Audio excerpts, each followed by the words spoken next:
थोड्या वेळापूर्वी DGCAनी VSR कंपनीच्या सदोष यंत्रणेबद्दल त्यांना नोटीस पाठवलेली आहे। त्यांचे हवाई विमानं ते पण रद्द केलेले आहेत।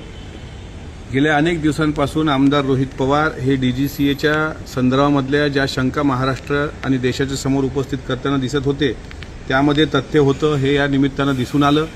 आमचं म्हणणं असं आहे की DGCAला इतक्या दिवसानंतर जाग का आली। नंबर 1, VSR कंपनीची विमानं DGCAच्या परवानगीशिवाय उडू शकत नाहीत आणि अजितदादांसारख्या नेत्याच्या विमानाच्या बाबतीत जर इतकी असंवेदनशीलता DGCAला होती तर याचा अर्थ स्पष्ट आहे, अजितदादाच्या घातपातामागे DGCAचाच हात आहे असा आमचा सर्वांचा अंदाज आहे।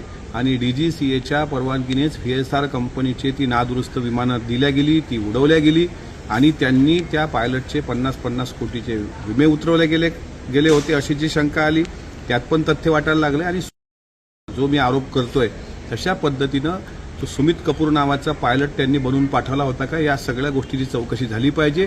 DGCA हीच खरी दादांच्या घातपाताचा मास्टरमाइंड आहे। DGCAनी त्यांची चूक VSRवर लोटू नये।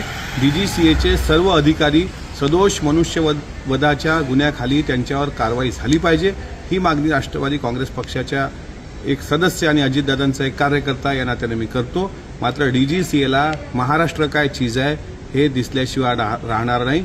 DGCAच्या अक्षम्य चुका आहेत, त्यांनी त्या चुका VSRवर लादल्यात आणि इतक्या उशिरा त्यांनी अहवाल पाठवला त्याबद्दल त्यांचा निषेध करावा तेवढा कमीच आहे।